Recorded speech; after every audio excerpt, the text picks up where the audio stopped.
Assalamualaikum warahmatullahi wabarakatuh.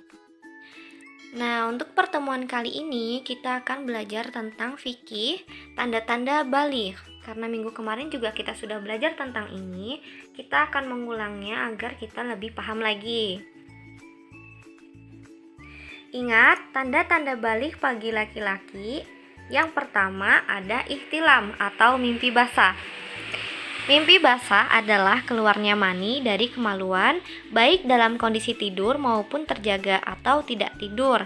Minimal yang mengalami mimpi basah ini adalah berusia 9 tahun, itu minimalnya.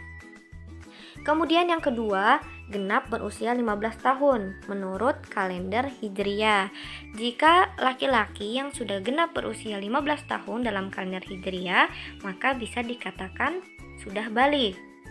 Kemudian yang ketiga, tumbuhnya rambut di sekitar kemaluan. Nah, jika sudah tumbuh rambut di sekitar kemaluan, itu juga merupakan tanda-tanda baligh. Biasanya laki-laki juga tanda-tanda balighnya itu suaranya membesar atau suaranya itu lebih ngebas dan tumbuhnya jakun di sekitar leher. Lalu tanda-tanda baligh bagi perempuan. Yang pertama sudah pasti yaitu haid. Haid artinya aliran atau sesuatu yang mengalir. Sedangkan secara istilah, haid adalah darah yang keluar dari rahim wanita pada waktu-waktu tertentu yang bukan disebabkan oleh penyakit atau karena melahirkan. Biasanya warna darah haid berwarna merah kehitaman dan agak kental.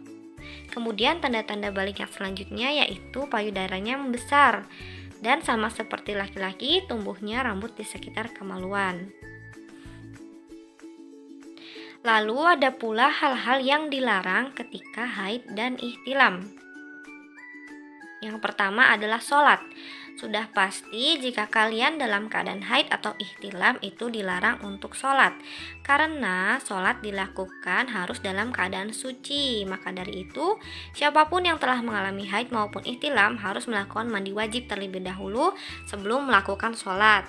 Yang kedua, yaitu puasa. Puasa juga dilarang jika kalian sedang mengalami haid atau ihtilam. Nah, bagi perempuan yang mengalami haid ketika bulan suci Ramadan, hukumnya itu wajib untuk menggantikan puasanya sebanyak berapa lama ia haid. Misalnya ada perempuan yang haid ketika bulan suci Ramadan itu selama 5 hari. Maka setelah bulan suci Ramadan, kalian harus menggantikan puasa tersebut sebanyak 5 hari. Begitu juga dengan laki-laki. Jika laki-laki tersebut sedang puasa kemudian mengalami ihtilam di bulan suci, maka puasanya batal dan harus menggantikan puasa tersebut di lain hari. Lalu yang ketiga ada iktikaf. Iktikaf itu salah ketik, maaf. Iktikaf artinya berdiam diri di masjid. Berdiam diri di masjid pada waktu sholat Jumat dan pada malam 10 hari-hari terakhir bulan Ramadan, terutama pada tanggal ganjil, itu dilarang. Kemudian yang keempat, membaca Al-Quran. Membaca Al-Quran juga tidak boleh karena membaca Al-Quran harus dalam keadaan suci. Kemudian yang kelima ada tawaf. Jika kalian sedang berhaji atau umroh dan mengalami haid atau ihtilam, maka dilarang untuk tawaf. Lalu yang terakhir ada talak atau cerai. Dilarang menalak atau menceraikan istrinya pada waktu istri sedang keadaan haid. Nah, cukup sekian dari saya. Kurang lebihnya mohon maaf. Wassalamualaikum warahmatullahi wabarakatuh.